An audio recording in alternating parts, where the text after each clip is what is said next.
Good morning, everyone. Welcome to today's webinar, New Revenue Recognition Standards and How They Affect Not-for-Profits.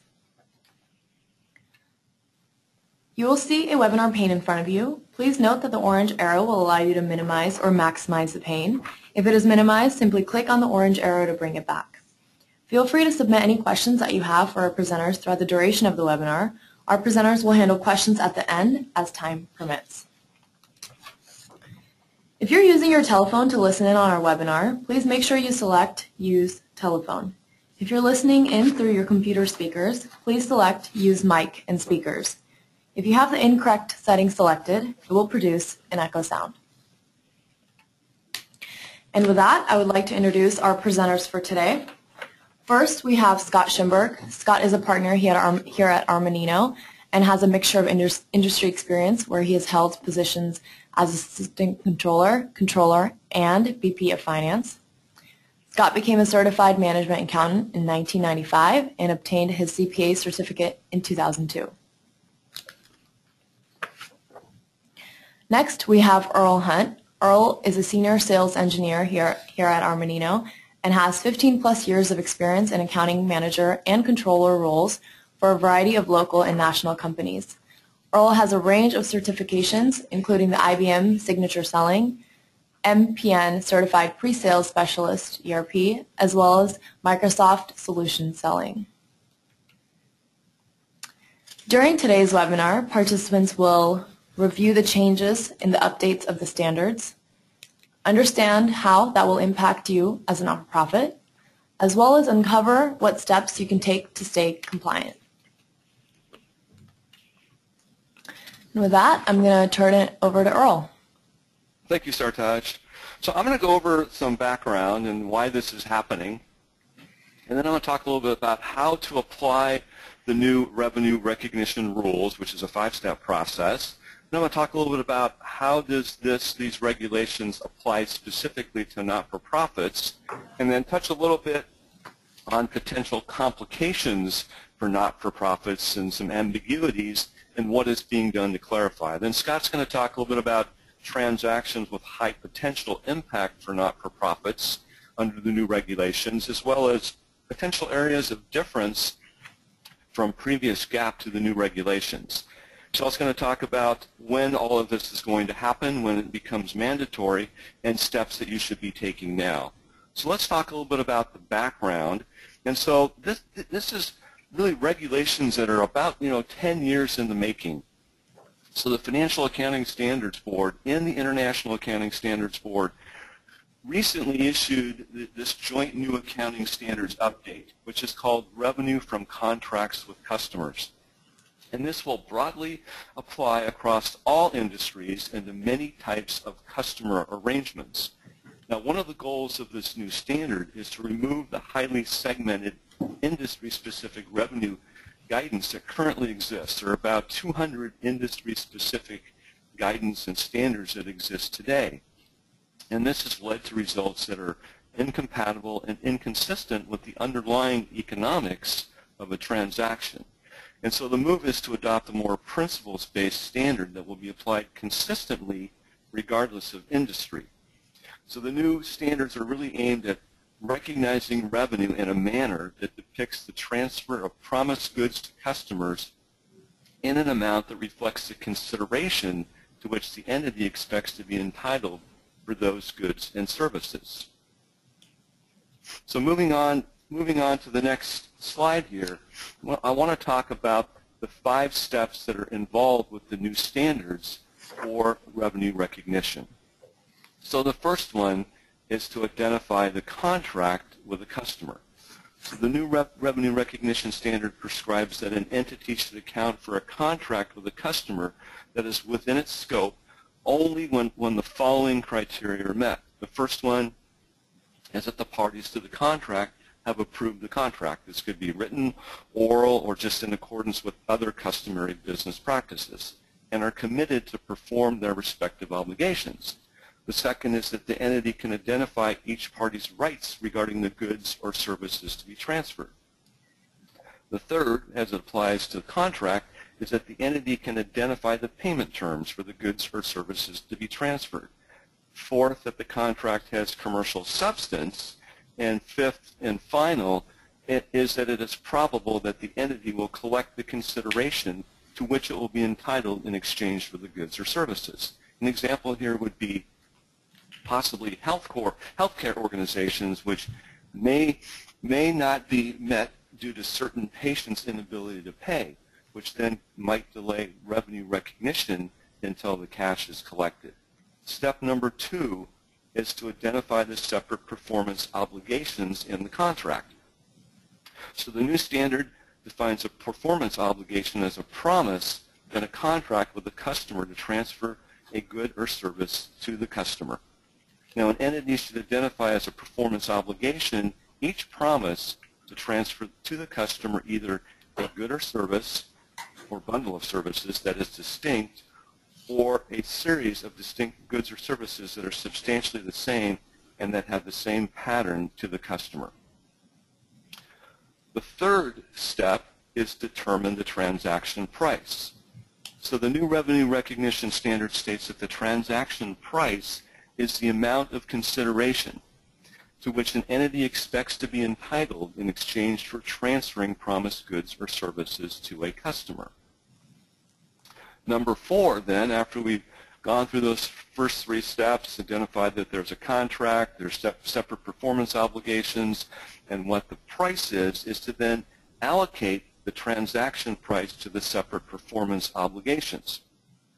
So the standard states that if a contract has more than one performance obligation, an entity should allocate the transaction price to each separate performance obligation in an amount that depicts the amount of consideration to which the entity expects to be entitled in exchange for satisfying each of those performance obligations.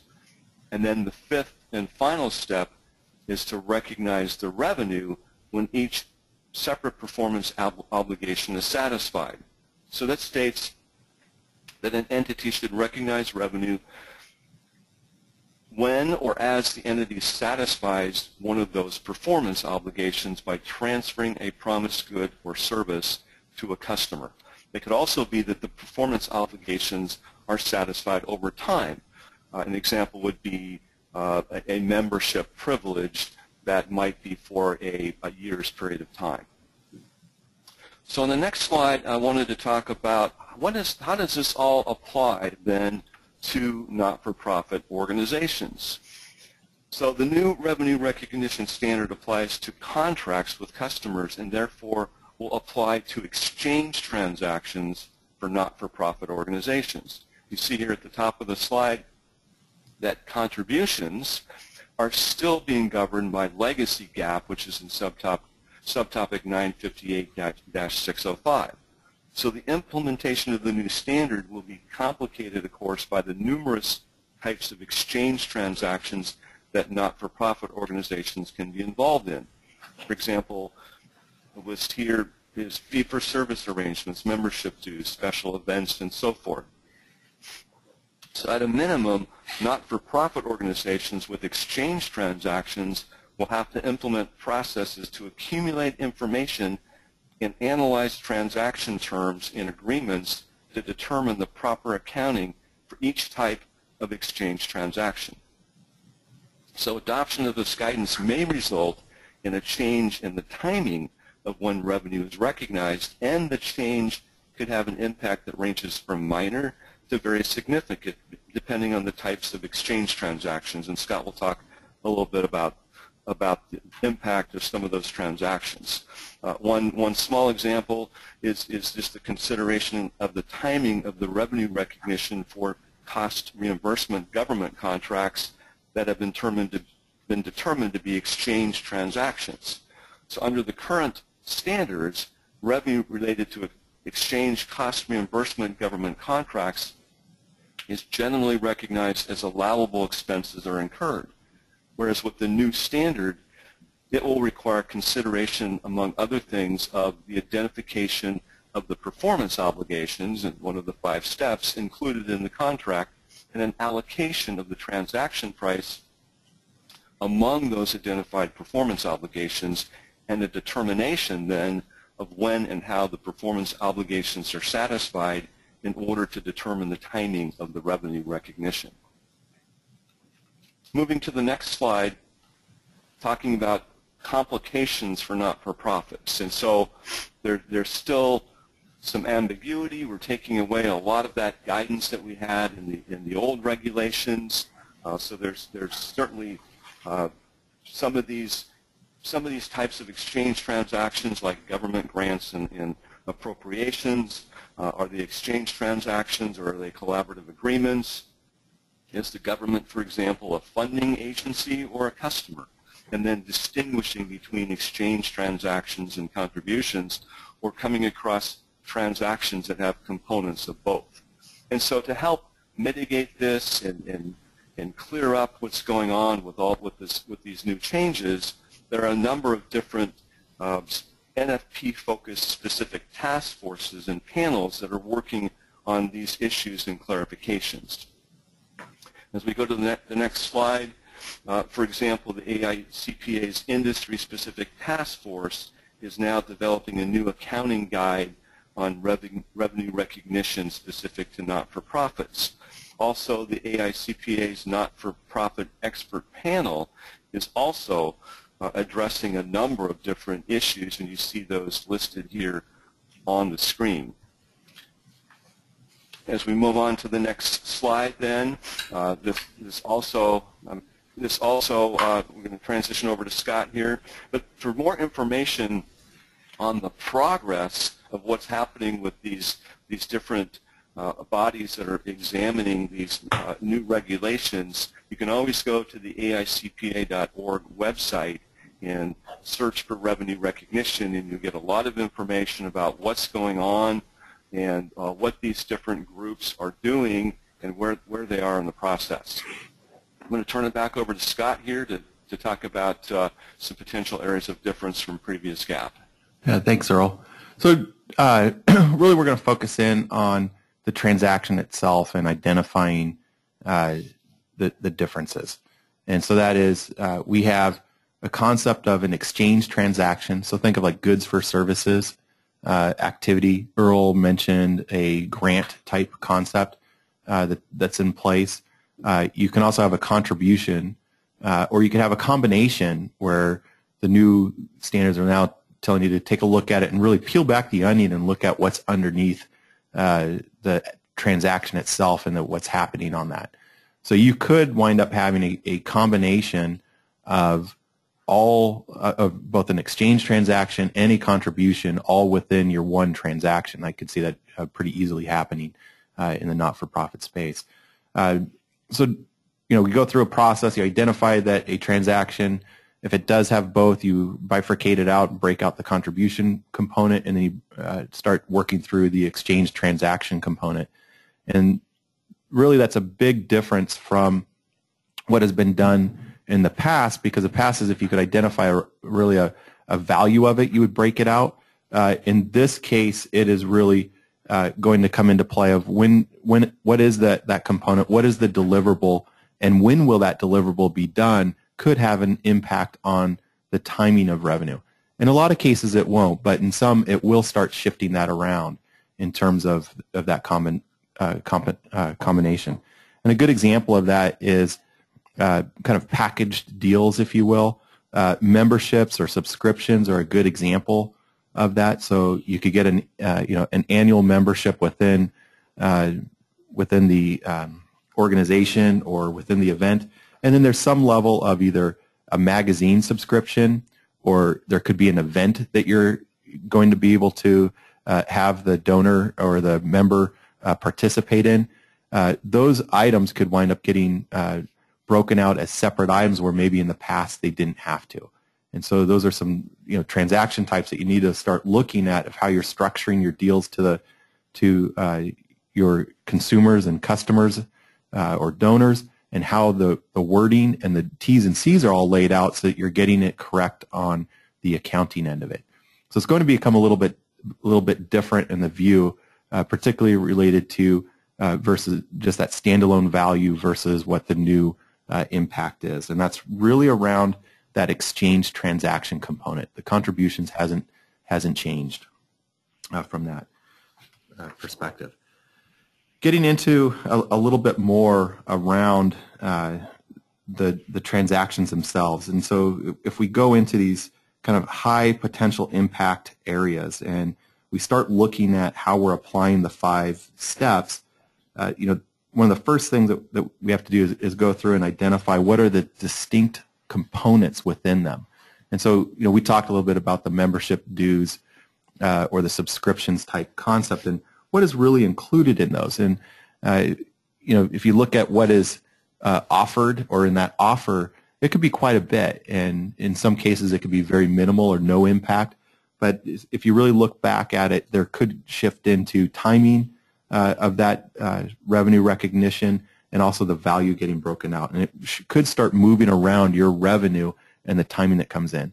And the more important piece of it for all of the accountants that are having to deal with it is that could become a cumbersome activity around accounting and the tools that are being used for tracking all of this information. So it's breaking it out by that distinct item, what's included, how is it delivered, how much is it, and when would it be recognized are going to be really important factors of being able to apply that new 5-step rule. And as Earl mentioned, either private grants or contracts or even government funded, you could have contracts that are or grants that are written for getting reimbursed from a grantor based off of your spend, but you could also get into a bind based off the way the grant is written of having it not being able to recognize that revenue or having that matching of revenue because you haven't delivered the service. And so it could be a housing type or a homeless type shelter program, and if you haven't completed the donation or the service to the end people, there may be a shifting of the revenue of when you actually get in to do that. So a little bit of a concept will be is to go back and review contracts and start to interpret and apply them to how it's going to apply to the new revenue recognition coming into play, particularly as we go into the future. And things around that are really open-ended right now that the AICPA and other entities are really still examining and providing guidance on will be around the tuition, room and board, particularly as it comes into not just the accounting of it, but also what disclosures need to be done.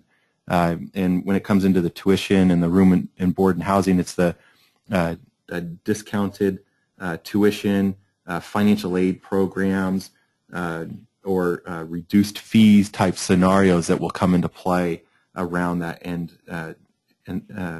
the disclosures.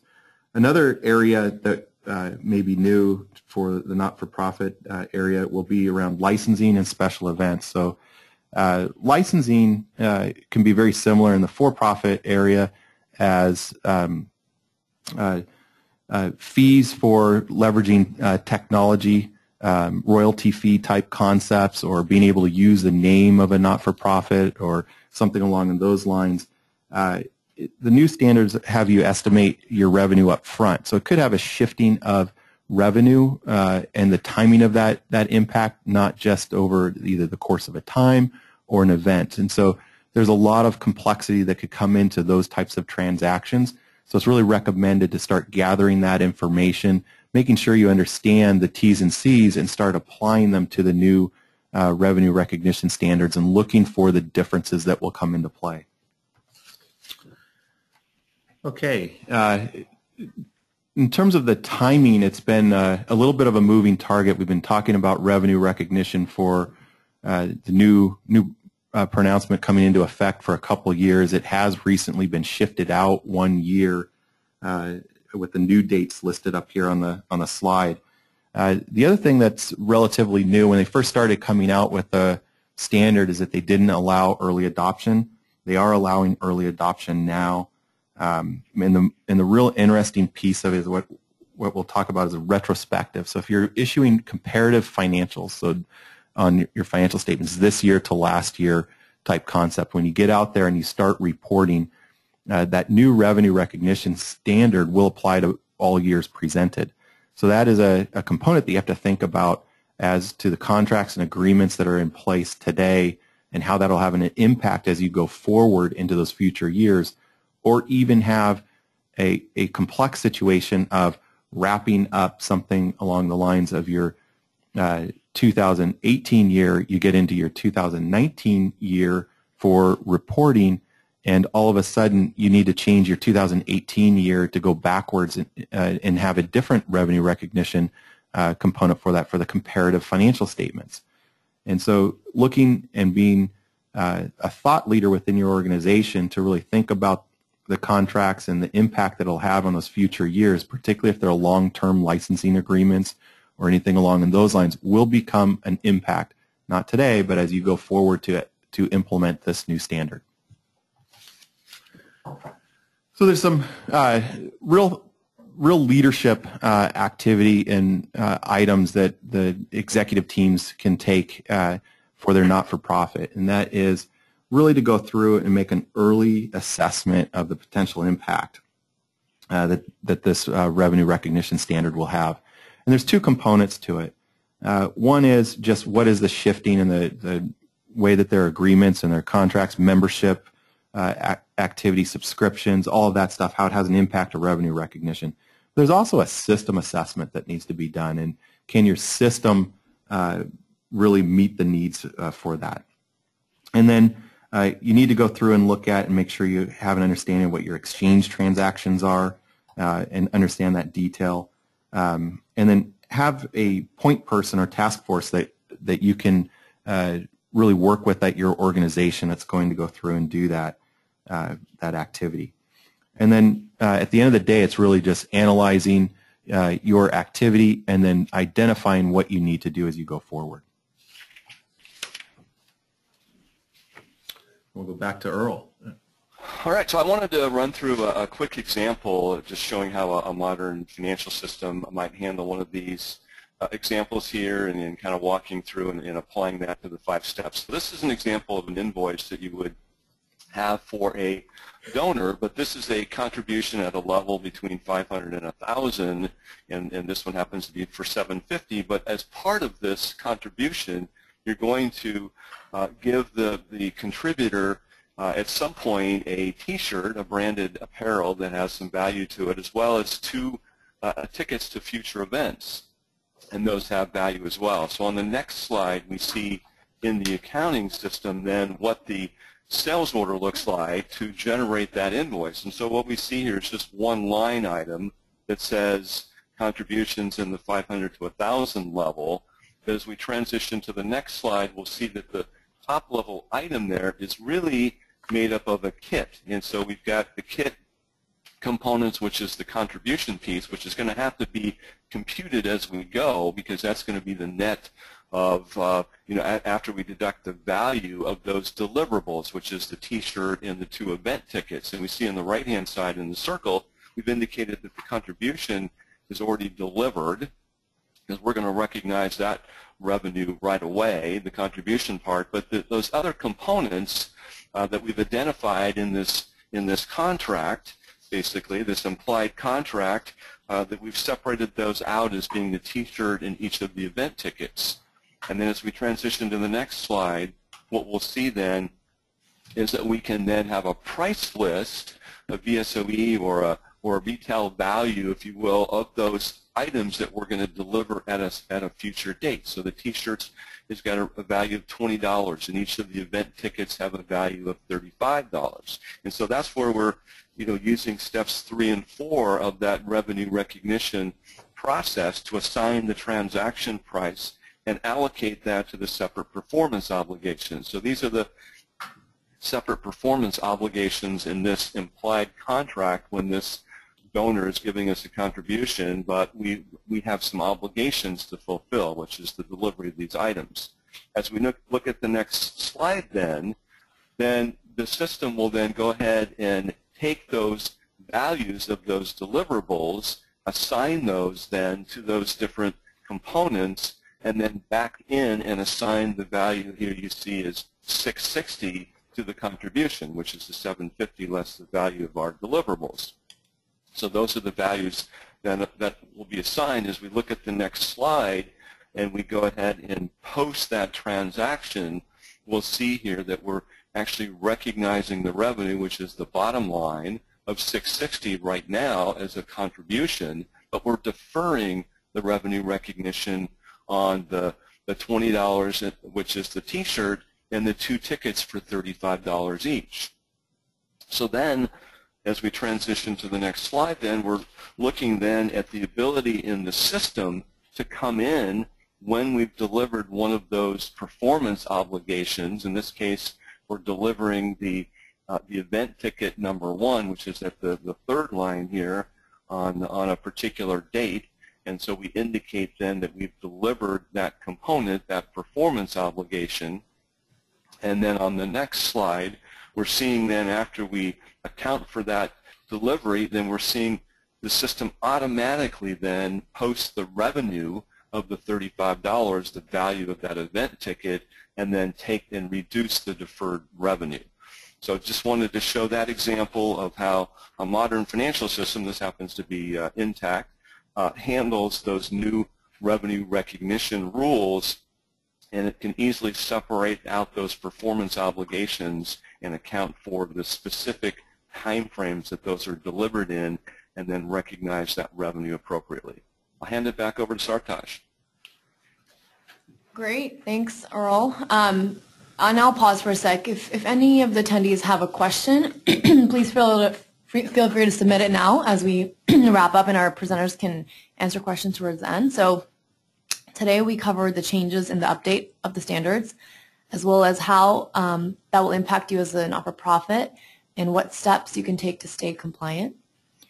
One of the questions that came through was if these slides will be made available to attendees, and just as a reminder, we'll be sending a link to this presentation as well as the slide deck out to attendees within 2 business days, so please stay tuned for that. Yeah, there's one question is where do you get more information or more examples for the not-for-profit environment? And we're finding, straight across all industries around the revenue recognition standards that is coming, particularly as the special task force, if you will, with the ASCPA, as they come out and start addressing the specific issues, you'll start seeing more business case examples so that we can apply those business case examples to our own specific situations that will come into play. The unfortunate thing is there is just not a lot out there as much as we would like, and that will be coming, and you'll be hearing more from us as those become available. Okay, great. Another question was, whether there's CE for this webinar. Unfortunately, to qualify for CE, it has to be a 15-minute webinar, and this one was 30 minutes, so I'm sorry we won't be able to offer CE for you this time. We'll pause one more moment.